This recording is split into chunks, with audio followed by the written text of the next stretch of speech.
What's up guys, Shay Stevens here, PDGA number 77522, and today we're taking one final look at my collection. Let's get to it.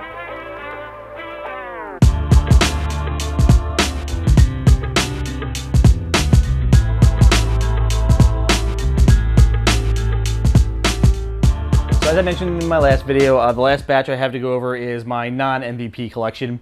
MVP is really where I got into collecting, so that's why most of my collection is that stuff, and I had to break it down. These are kind of things that I've collected just to support different causes that I like, or stuff I've had since before I knew MVP even existed. So starting off here with Innova, I got Tyler State Park disc, just a club disc from 2018 here, playing off kind of the Enchanted Forest. We do have a swampy area too, so we got the Loch Ness Monster in there. This is a fun disc. So this was my first ever tournament winnings. So I actually drove a freshman in college, wanted to go play a tournament and get picked up for Thanksgiving, and talked me into driving him to the tournament. I thought I might as well play, and I think I played MA4. It was like I was really new to the game, and I ended up coming in second. Apparently there's a bagger, so I came in second, and he grabbed me this disc as part of my winnings, and it's a Star Wraith, I believe, or an Arbor Wraith. I forget which one it is, but it was my first winnings, and it's actually a really good disc. It feels like Star. So I threw this around for a while, and when I moved away from the Wraith, I definitely wanted to preserve it. Just had a nice little memory. So this is a Cubby Commemorative. We had a guy in the area, Jersey, Carl Cubbage. He was just really cool. He's always known to play disc golf and grab pizza with the gang. Had like 500 plus aces in his career, but he was notorious for just emptying his bag on every hole. So if you've ever heard the term Cubby Ace, he's Cubby. So anything a second shot or more off the tee that aces, we call that a Cubby Ace, also known as a practice ace. But this is one of the commemoratives. We unfortunately lost him, so I believe all the proceeds, I think this was run by Bria, and he donated them to St. Jude's in Cubby's name. Halloween Rock, it was just a cool disc. I had script to spend, so I wanted to get that cool commemorative, or that cool Halloween disc. Next up, this is my buddy's, part of his groomsmen gift was he had to get us all a disc for the groom's party. Had to pick a disc none of us had, so we got us the Innova Ape. So this thing's 14 speed and overstable. No one can throw it. I'm pretty sure I'm like the only one who still has theirs left because everyone shanked theirs into the rough and never saw it again. Another Tyler commemorative. We're known for having two courses, east and west, so the compass kind of plays on that. This is the ugliest stamp ever made. The shot heard round the world, the Philobatros. I want to know who got commissioned to do that stamp. I don't know what they were thinking. The one on the back just looks so much cooler. That looks professional. That looks hot. Shot heard around the world. That was a good commemorative. The front is interesting. We got the Jomez Pro 100K commemorative disc. That was just a cool moment for the sport when our media team hit that high. And I'm so happy the media teams are kind of blowing up with the rest of disc golf. Another Tyler commemorative here. What are you? I want to say this is hole... I think this is hole 30... Nah, it can't be hole 36. Where are you? I think this might be the old hole 32 C-pin that no longer exists, but this was a commemorative I grabbed. I'll have to ask about that one. Got the New Jersey Disc Golf Hall of Fame from 2017 support disc. Again, all the funds went to help support that. Tyler East and West, again playing the Twin Dragons. It's another nickname for our course. Got an AVR here. It's the limited edition 2003 USDGC disc, and I got Barry Schultz's signature on it. Somebody sold a collection to the club to fundraise, and I instantly bought this because I wanted a signature from the other champ. Just got an Ice Bowl 2001 stamp. I grabbed the AVRs because that's all I could see. There was allegedly MVP options. I guess they all went before I got there. And lastly here, I got a Star Shark. I didn't know the Shark came in premium plastic until this. It's got some real nice swirls on it. This was actually a Christmas gift from my fraternity little brother, just because he knew I love disc golf and I love the Shark, and I actually have a really cool ace on this one, so good keepsake. Let's see, next DGA stuff. So that freshman who I drove to that tournament was Dylan Horst, and he was sponsored by DGA, so I grabbed a couple of his commemorative discs to support him through DGA for a good while, just because, that's where I really learned that, oh, there's stuff beyond Innova. So Supported Dylan. And then I have, this is a fun one. So the one year they did the St. Jude's tournament, they did a commemorative with 6 companies. They all put a putter in, supposedly. And the way the deal worked was if you ordered a putter, you would just get one random with it. It'd be working down the line. Like if whatever was next in line, you got it. If you ordered a set of 6, you were guaranteed that putter. I really wanted the steady. That was my go-to putter. So I ordered 6, and they told me, oh, you're allowed to order. You can specifically say, do you want 6 of one thing? So I'm like, yes, give me 6 of the steady. They wrote me back and tell me it's not the steady, it's the Squall, which is a 6-speed mid-range. So I have 3 of them left now. I have one on my rack, and I've given one away, and I've sold the other. And the fun story is these shouldn't exist. Apparently this box got sent to them by accident. So there's a very small number of glow Squalls with that St. Jude stamp on them, and I got a good bunch of them. So that one I sold did pretty well. So kind of keeping these as investment. I sold the one for a charitable cause. So these are kind of my charity tokens in the future. But I love the Squall. It's a 6-speed mid-range, so it just bombs. All right, coming in here, we got some oddballs. So this is an Omega SS. This is cool. Local TD group, 2 John Productions. They put on a New Year's Day or New Year's Eve, depending on the day, kind of production where there's a tournament. There's like 3 or 4 tournaments during the day, and it's all, every tea time is a different, New Year's. So like this was, my tournament was taking off when Japan was celebrating New Year's. So I thought it was cool. And the deal is if you play the 3 tournaments, the 4th one they call it the Cubbinator, again in honor of Cubby. And he was known just to play Rutgers over and over and over again. So if you play the 3 tournaments, you were able to play the 4th tournament. Never lasted that long, and I'm hoping, Kobe kind of put a hitch into it last year. I'm hoping it comes back. I really want to try and go for that 4 tournaments in a day deal.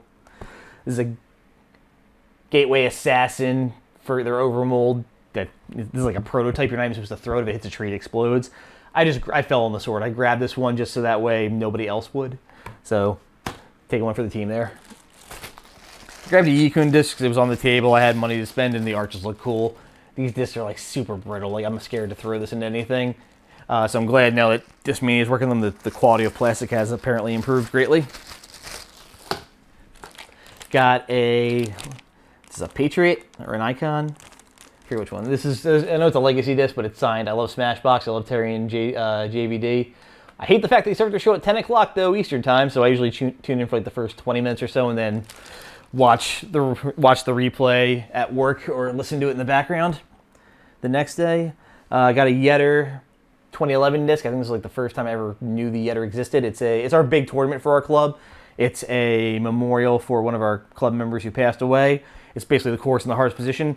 Real good time. The pros used to hit it, but now the tour's kind of like meandered away, so it's hard to catch to get them in there. But it was like Juliana Korver's first time ever cashing was a Yetter. Wysocki's won it. I believe Sexton's played it before. I know Doss has played it. I know Nico has played it. So it was a bigger tournament. The game has kind of grown out of the course though. Probably we're like a high level blue now. The pros would shred it. I want to see them do it though. And lastly here, I got a Discraft Buzz for the Peeling Them Off fundraiser. Long story short, there was a squid down in Florida. Squid is somebody who gets discs out of water to sell them, not give them back to the owner. And he got tagged by a alligator, and they put a fundraiser up trying to say, oh, he's a great member of the community, support him. And the community came back saying, no, he isn't. So I think Michael Bernard actually put this out as a fundraiser for like the Florida Everglades Conservation Fund. So I supported that just because it was a goofy story. And lastly here, my trilogy stuff. So this is the Robert McCall 1,000 rated commemorative disc. If you guys knew the story, Bobby made him a bet against him that, when you work in disc golf, you get worse. So Robert bet him he could get to 1,000 rated while still working in disc golf, and he pulled it off. So that was just a fun little, rivalry or little banter going back and forth. I got the Cubbinator, so again, 563 career aces. Again, a lot of Cubby aces. We get gear for that, but just a nice, commemorative for the guy who's. He is missed. He was like the disc golf grandpa. Like when he gave you a hug at a tournament, like it felt like grandpa was giving you a hug. So if you knew him, you were lucky to know him. I got Paige Bjerkes's, now Paige Shoes commemorative for 2018 winning Worlds. I was really happy. It was a cool story to see her win at Smuggler's Notch. Side note, I was ticked at Innova. I mean, Barsby winning Worlds was like the Rocky story of disc golf, that grinder who just, got his shot and took it. And it felt like we just had a year without a champion. I was really sad they didn't take advantage of that. Got a Prototype Explorer, signed by Danny Lindell. I won this from his channel a while ago. And I love Danny, guys. Check out his Discord channel.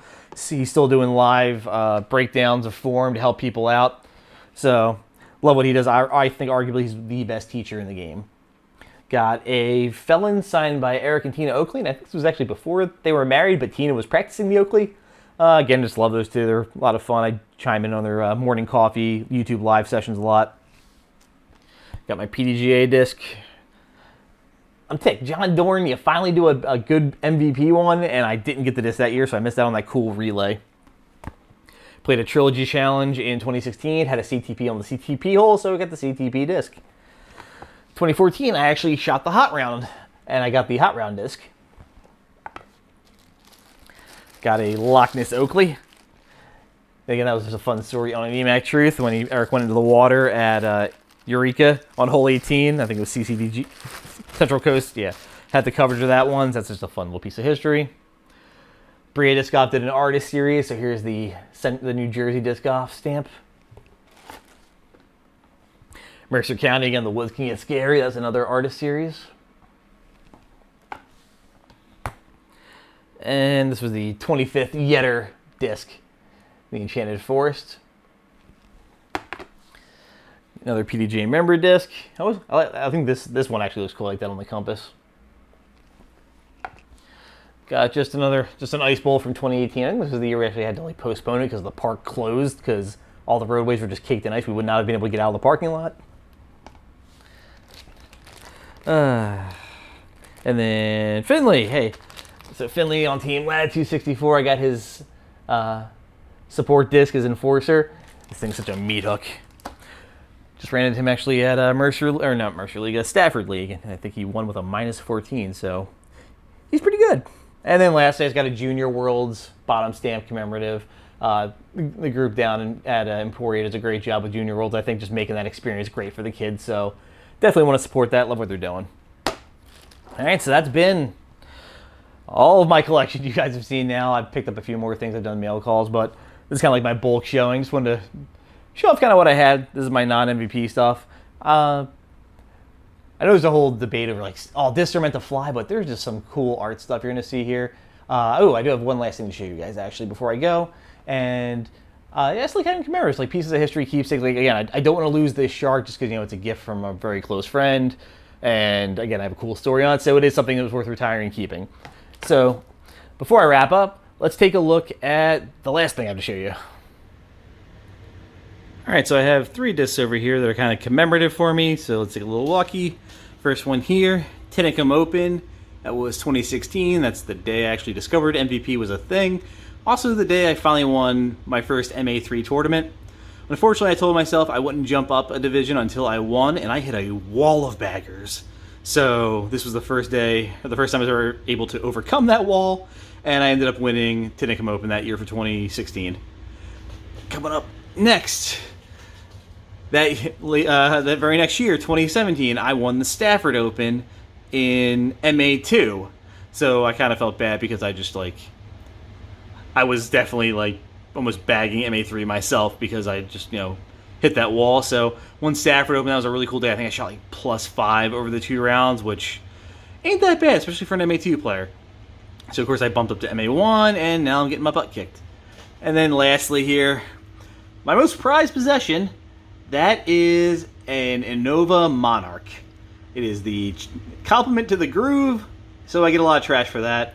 But this was my first driver I really clicked with beyond the Wraith. I just love throwing this thing. When I was learning backhand, this was my go-to. And it's also my first ace disc, and I have another ace too with it, both at Tyler State Park. So as I grew up and, my game got better and I, kind of overpowered the Monarch and didn't need it anymore, I had to retire. It's my first ace disc, so good memories on there. So these are my little displays. These guys hang out, kind of spots of honor, and the Monarch definitely holds the top spot. Okay, and now you have officially seen all of my collection. So I hope you guys enjoyed. If you have any questions, reach out to me. I'll do my best to answer them. Take care. I hope you enjoyed this look at my disc golf collection. If you haven't already, please like the video and subscribe to the channel for more content like this and other disc golf content. Also, a reminder that my giveaway for the Infinite Discs Dragon Stamped R2 Neutron Ion is still going until Friday, September 3rd. Check out the back night of my R2 only round for the details. Lastly, thank you to my sponsor. For all your disc golf needs, check out Basket Bashers Disc Golf.